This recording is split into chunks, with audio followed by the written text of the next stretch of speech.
ce shiya duk sun halarci gumbawar wariya kalimatul am daga fasiya amsa kalimatul amsa daga ya amsa mukaddamai kalifofi sun amsa shehu da muridai duk sun amsa shayirai mabambanta sun amsa zakiran musulma duk sun amsa daga tsadin malin murtani sun amsa aka fara gane kasu dan sun amsa daga jamhuriyar Nijar sun amsa daga ake ta yi karshen soyayya ke kira sai an zoje mu wani ɗaukarin gafin soyayya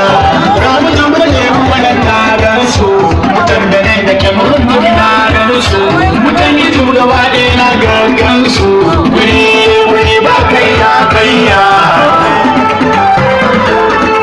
wai sun gida yi da ziki sun fara wai sun buɗe